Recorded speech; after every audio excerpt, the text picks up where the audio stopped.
The year was 1882, and the high country of Colorado had a way of bleaching the color from things. The sky was a pale, washed-out blue. The granite peaks were the color of old bone. The man who worked the land at the base of those peaks was much the same. Silas was a man worn down to his essential parts, lean and quiet and shaped by the constant pressure of loss. He had come here with a wife whose laughter had been the only color he needed, and when the fever took her, it had seemed to take the sun with it. He was 41, a hard 41. His hands were raw at the knuckles, not from fighting, but from the ceaseless work of holding his small ranch together. He'd resoled his own boots with saddle leather and wire. His face was a map of long days and quiet grief, the lines around his eyes etched by a sun he no longer bothered to notice. He had been a man with a future. He had been a husband. Now he was just a man who worked, slept, and woke to work again. The land was all he had left of her. This piece of earth they had chosen together. To lose it would be to lose her a second time. So he worked. He kept the fences mended and the small herd of cattle fed. He lived in a state of emotional stasis, a man in motion but going nowhere. The silence in his cabin was so thick it pressed against him like a second skin. It was a silence he had grown used to, a silence he thought would be his only companion until the end of his days. Then she came.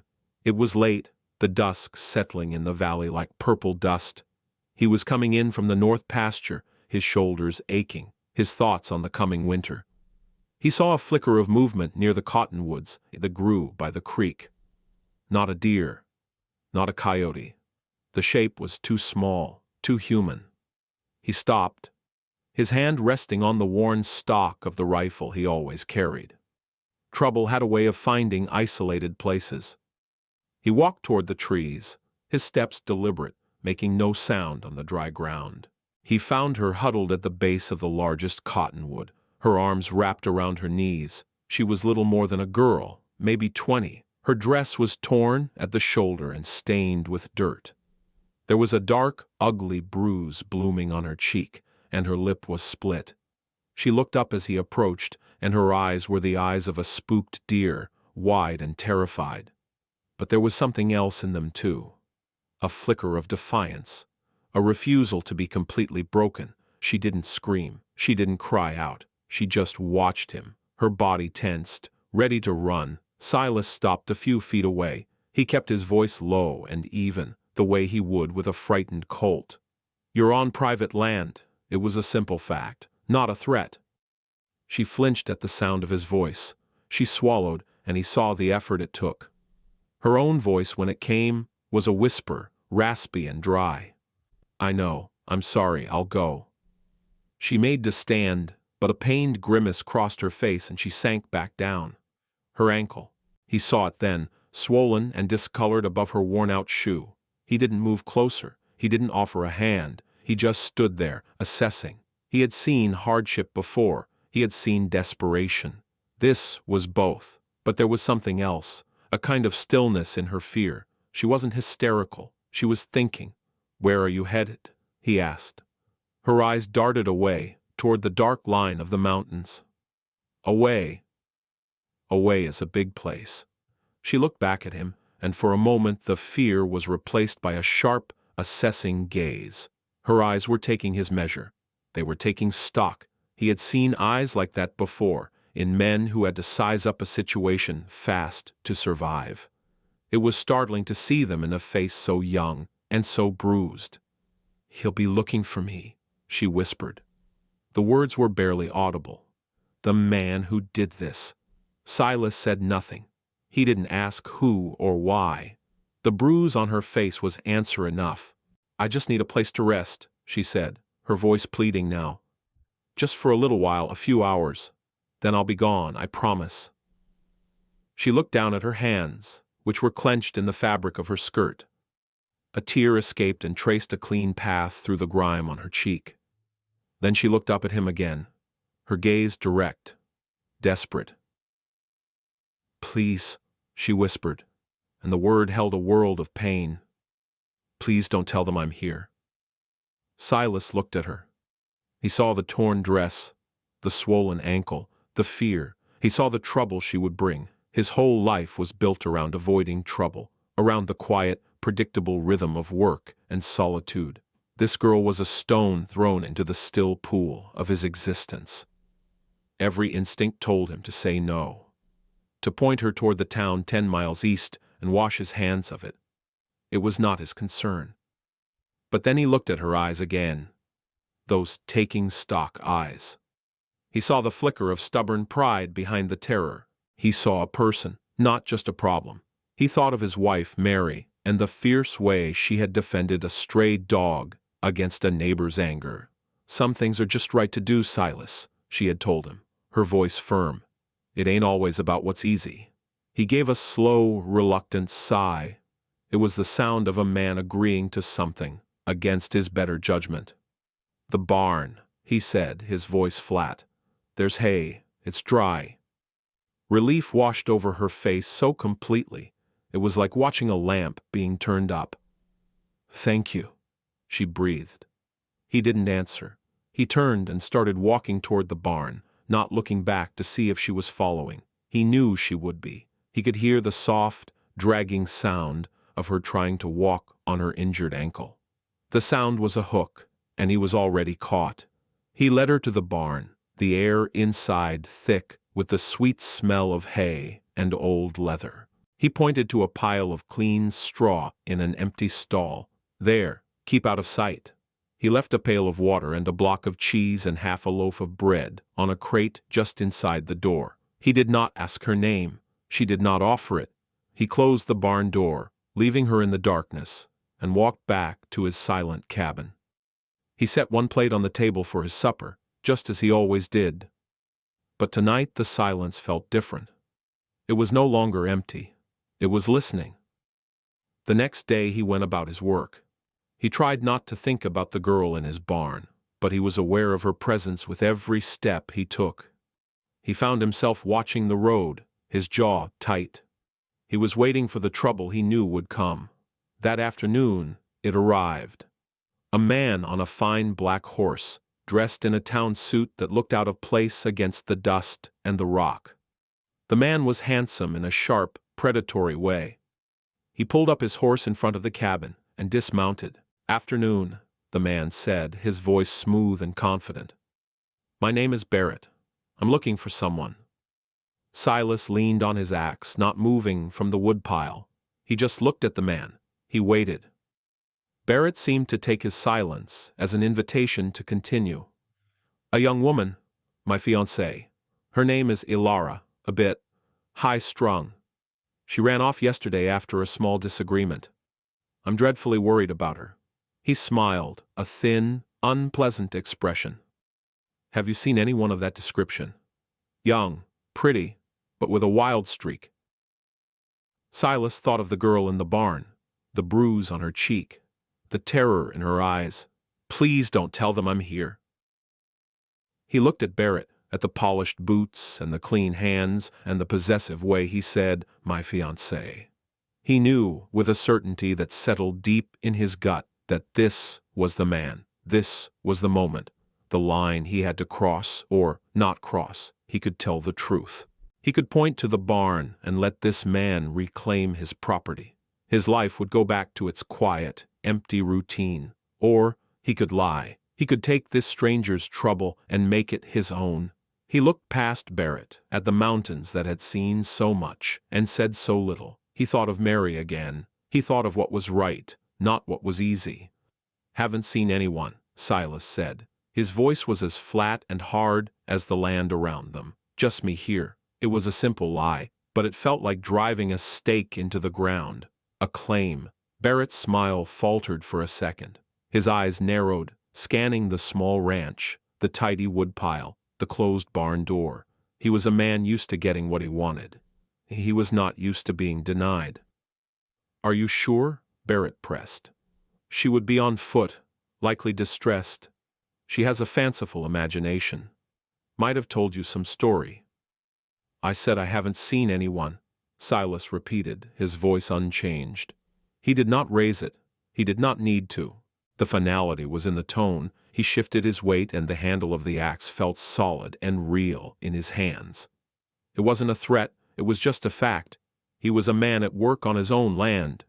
Barrett was the one who was trespassing. Barrett held his gaze for a long moment, a silent battle of wills. Then, with a curt nod, he seemed to dismiss Silas as unimportant, a dumb farmer, a nobody. He swung himself back onto his horse.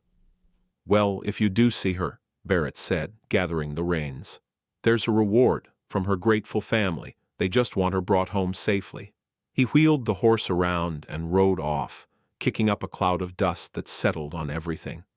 Silas watched him go until he was just a small, black dot on the horizon. The dust settled. The silence returned. But the stake had been driven. He had chosen his side. He had made his first commitment. He walked to the barn and opened the door. The girl, Ilara, was standing just inside, pale but upright, clutching a pitchfork like a spear. She had heard everything. He looked at her, and she looked at him. The fear in her eyes was still there, but now it was joined by something else. A question, a flicker of hope. "He's gone," Silas said. "For now," she replied, her voice still a whisper. He nodded. "For now." He brought her from the barn that evening. He didn't say much. "The ankle needs tending. Can't do that in a barn." He set her up in the small spare room, the one that had been Mary's sewing room. It had been untouched for 3 years. The air was still, and smelled of old fabric and dried lavender. He brought her a basin of hot water, some clean cloths, and a jar of salve. He left them on the floor outside her door and walked away. He was in his kitchen, washing his own supper dish, when she appeared in the doorway. She had cleaned the cut on her lip and washed her face. The bruise stood out starkly against her pale skin. She had used one of the cloths to bind her ankle. She leaned against the doorframe, not wanting to put weight on it. "My name is Ilara," she said quietly. He nodded, drying the plate. "Silas." "Thank you," she said. "For the water. And for—" She trailed off. "He was lying," Silas said. It wasn't a question. "Yes." "Are you his fiancé?" A shadow passed over her face. "My father arranged it. His name is Barrett. His family has money. My father has debts." It was a story as old as the hills they were nestled in.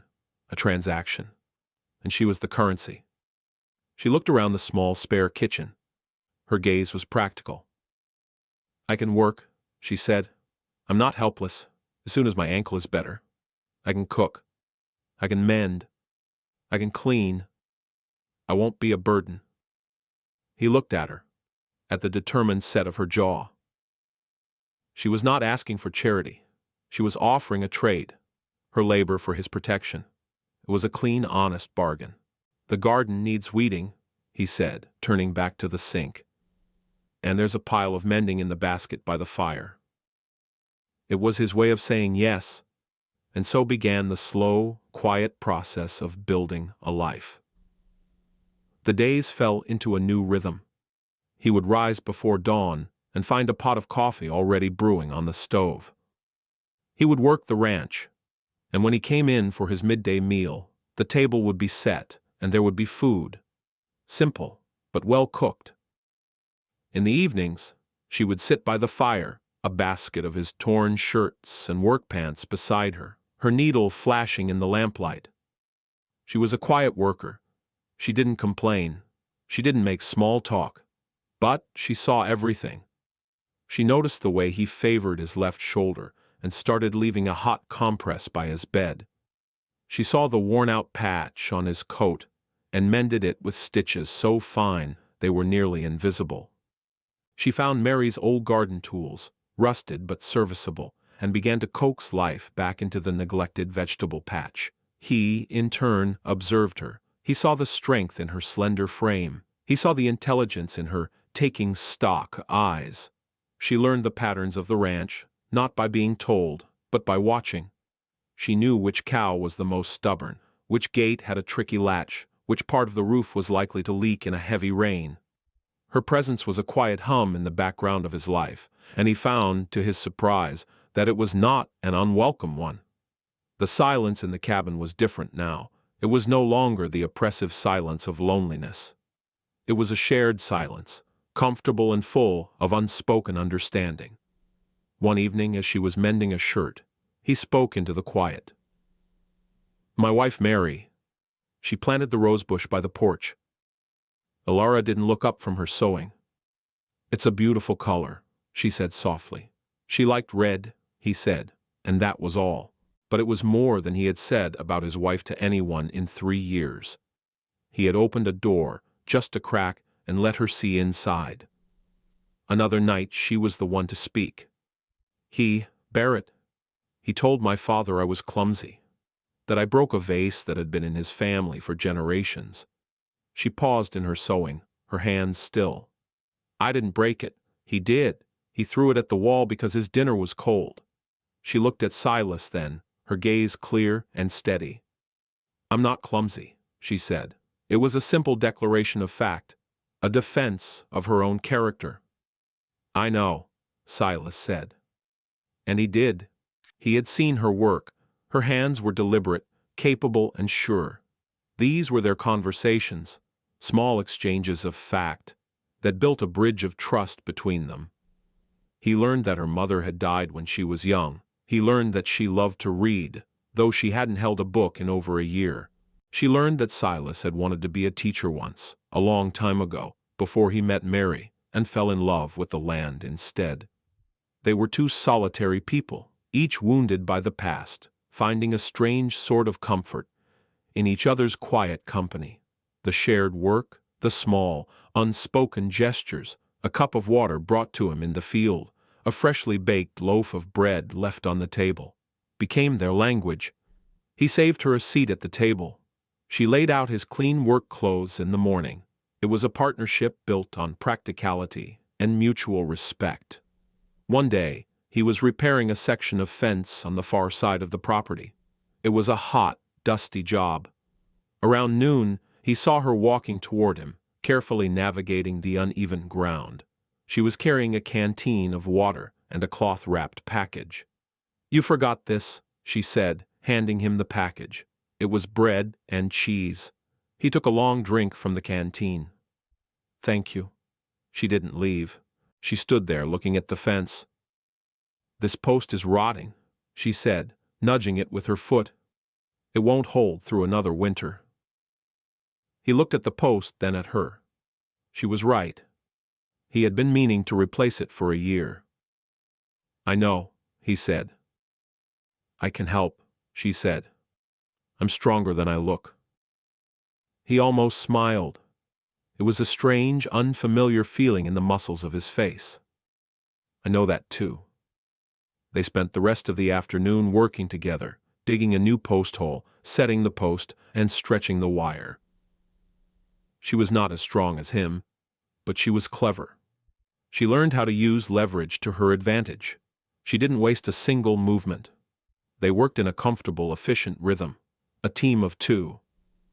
As the sun began to set, they stood back and looked at the new section of fence. It was straight and strong. "It'll hold," she said. "Yes," he said, looking not at the fence, but at her. The setting sun caught the highlights in her hair. The bruise on her cheek had long since faded, replaced by a healthy color from her time in the sun. "It will."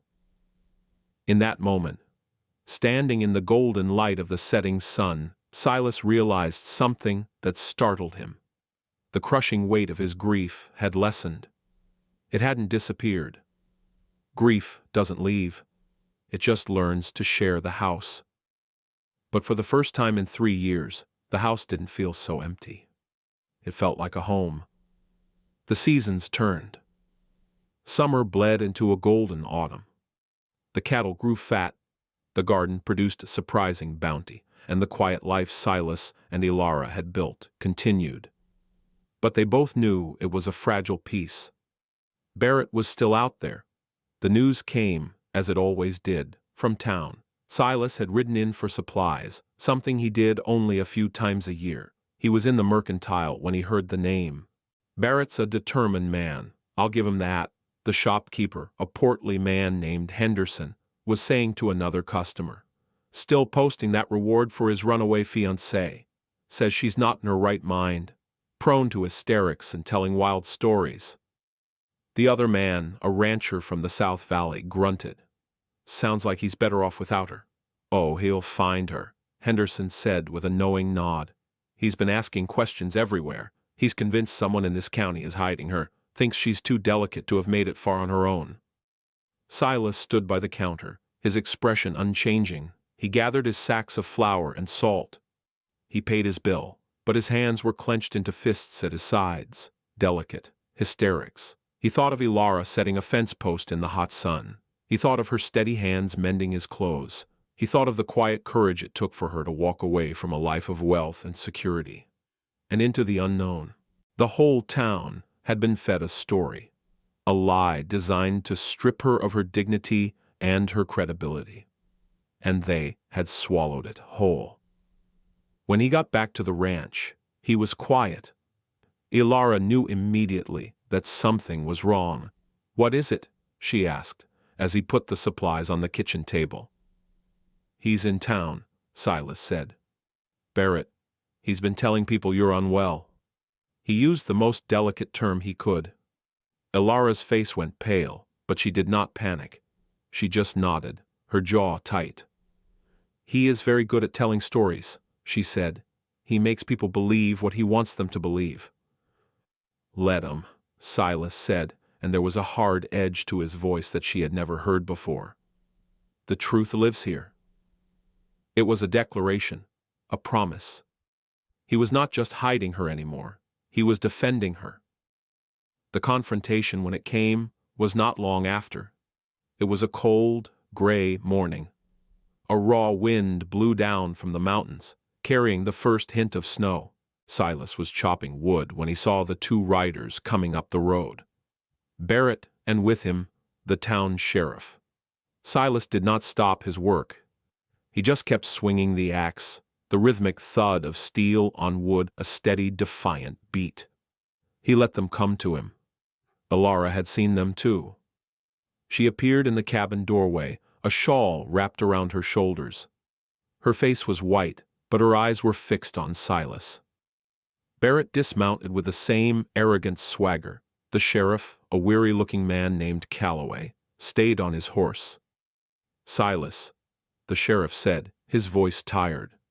This is Mr. Barrett. He's filed a complaint. He believes you're harboring his fiancée, Ilara Martin. Silas finished splitting the log he was working on. He set the axe down carefully against the woodpile. He turned to face them. He wiped his hands on his trousers. His movements were slow, deliberate. He was taking his time. He was in control. Is that so? Silas said. Don't play dumb with me, farmer, Barrett sneered. I know she's here. I've had men watching this place for a week. Silas's gaze flickered to the ridges surrounding his property. He hadn't seen anyone, but he didn't doubt it. Barrett was the kind of man who would use money to buy other men's eyes. This is a simple matter, Silas, Sheriff Calloway said, shifting uncomfortably in his saddle. Mr. Barrett has papers, legal guardianship, signed by her father. He just wants to take her home. Home, Silas said, his voice dangerously quiet. He looked at Barrett's smug face, then at the sheriff's uneasy one. Then he looked toward the cabin, where Ilara stood, a silent statue in the doorway. This is her home. It was an outrageous claim, a lie told in the face of the law, but it was also the truest thing he had ever said. Barrett laughed, a short, ugly sound. Don't be ridiculous. She's a confused girl. She doesn't know what she wants. I'm here to take her back to her family, where she belongs. He started to walk toward the cabin. Silas moved. He didn't run. He simply stepped in front of Barrett, blocking his path. He was leaner than Barrett, and his clothes were worn and patched. But he stood like a mountain, immovable. You're not welcome here, Silas said. Get out of my way, Barrett snarled, his face turning red. He put a hand on Silas's chest to push him aside. Silas didn't move. He didn't even seem to notice the hand. He just looked at Barrett with those flat, steady eyes. "This is my land," he said, "and the people on it are under my protection." "She is my fiancée," Barrett shouted, his voice cracking with rage. "No," a clear voice said from the porch. It was Ilara. She walked down the steps, her head held high. She stopped beside Silas. She was no longer the terrified girl he had found by the creek. She was a woman who had found her footing. She looked directly at Sheriff Calloway. "I am not his fiancée. I will not marry him. My father made an arrangement I did not agree to. This man," she said, gesturing to Barrett, "is cruel. He is a bully and a liar. I will not go with him." "She's hysterical," Barrett sputtered, looking at the sheriff for support. "See, this is what I was talking about." Sheriff Calloway looked from Barrett's furious face to Ilara's calm, determined one. He looked at Silas, standing solid and quiet beside her. The sheriff was a man who had seen his share of trouble. He knew the look of a bully, and he knew the look of a liar, and he was looking at one right now. But Barrett had money and influence, and the law, on paper, was on his side. "I have the papers, Sheriff," Barrett insisted. "It's your duty." The sheriff sighed. He looked at Silas. "I don't want any trouble, Silas." "Then tell him to leave my property," Silas said. "I am not leaving without her," Barrett declared. He took a step toward Ilara, his hand reaching for her arm. Silas's hand shot out and clamped around Barrett's wrist. It was not a violent move, but it was swift and absolute. Barrett froze, his eyes wide with surprise and pain. Silas's grip was like iron. "Let go," Silas said, his voice a low growl. He held Barrett's wrist for a long moment, the silence stretching taut. Then, with a slight flick of his own wrist, he released him. Barrett stumbled back, cradling his hand. Silas turned his back on Barrett and faced the sheriff. "There is no Ilara Martin here," he said, his voice clear and carrying in the cold air. "The woman who lives in this house is my wife. Her name is Ilara, and I will thank you to leave her in peace." The lie was audacious, monumental. It hung in the air between them. Sheriff Calloway stared at Silas, his mouth slightly agape. He looked at Ilara, who had moved to stand so close to Silas that their shoulders were touching. She did not flinch. She did not look away. She met the sheriff's gaze and gave a small, almost imperceptible nod. The sheriff looked at Barrett, whose face was a mask of disbelief and fury. He looked at the paper in his hand, then back at the man and woman, standing together in front of the simple log cabin. They looked like they belonged together. They looked like they had been standing there forever. A man's home was his castle, and a man's wife was his own business. Those were laws older than any paper Barrett could produce. Sheriff Calloway slowly folded the paper and tucked it into his coat pocket. "My apologies, ma'am," he said, tipping his hat to Ilara. "It seems there's been a misunderstanding." He turned his horse. "Come on, Barrett. Our business here is done." "What? Are you insane?" Barrett shrieked. "He's lying. They're lying." "The matter is closed," the sheriff said, his voice firm. He nudged his horse into a walk, not looking back. Barrett stood there for a moment, sputtering, his face contorted with rage. He looked at Silas and Ilara, standing together. He saw the truth in their eyes. He had lost. He turned, scrambled onto his horse, and galloped away. A man defeated not by force, but by a quiet, unshakable integrity. Silas and Ilara stood in the yard, watching them go. The wind picked up, swirling the first few flakes of snow around them. The world was quiet again. She turned to him. "Your wife," she said, her voice soft. He looked down at her. Color came into her face slowly, like a lamp being turned up. "He wouldn't stop," Silas said. It was a simple statement of fact. An explanation. "He would have kept coming, but he won't trouble a married woman. Not one whose husband has this land." It was the most practical, unromantic proposal in the history of the world. It was an offer of permanence, a partnership, a fortress against the world. She looked up at him, at his worn, honest face. He had lied to the whole town for her. He had stood against a man of power and wealth for her. He had offered her the one thing she had never had: a safe harbor, a place to stop running. "Is that a question, Silas?" she asked. He met her gaze. For the first time he let her see the depth of the feeling that had grown in the quiet spaces of their life together. The respect, the admiration, the fierce, protective tenderness. "Yes," he said. She was quiet for a long moment, looking out at the land. His land. Their land. She looked at the cabin where she had found safety. She looked at the man who had given it to her. Her acceptance was as simple and direct as his offer. "Yes," she said, "I would want that." The narrative jumped forward 2 years. The snows had come and gone twice. The fence they had built together still stood, straight and strong. The rose bush by the porch was in full bloom, its red petals a vibrant splash of color against the weathered logs of the cabin. The ranch was thriving. There were more cattle in the pasture. The garden was bigger, a riot of green and yellow and red. And there was a new sound that filled the air. The sound of a child's laughter.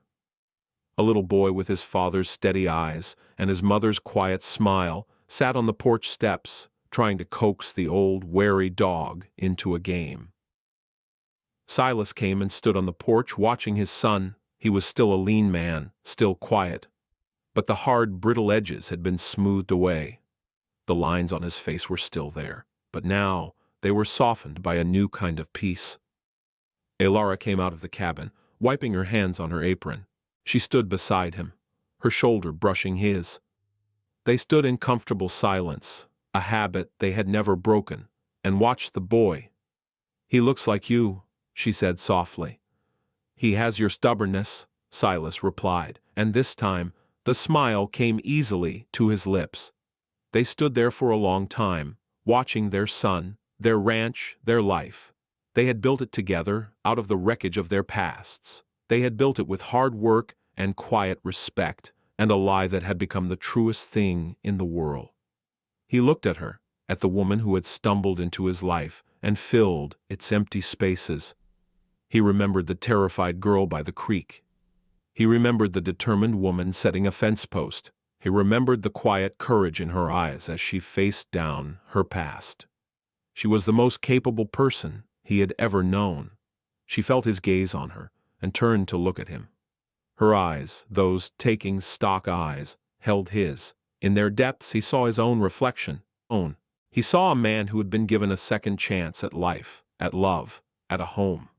She had seen him, really seen him. Not as a broken man, but as a man of quiet integrity. And in seeing him, she had saved him. He didn't need to say the words. She already knew. She leaned her head against his shoulder. He put his arm around her. Together they looked out at the land. Their home. There is a kind of courage that is not loud. It does not announce itself with trumpets. It is the quiet, steady courage of integrity. It is the courage to do what is right, not what is easy. It is the courage to stand for someone when no one else will. The greatest things are not always found. Sometimes they are built. They are built in the quiet moments, with small gestures and unspoken understanding. A home is not just four walls and a roof. It is a place where you are seen, and known, and accepted. It is a person. It is a place to finally stop running. It is the steady, honest, and capable work of love.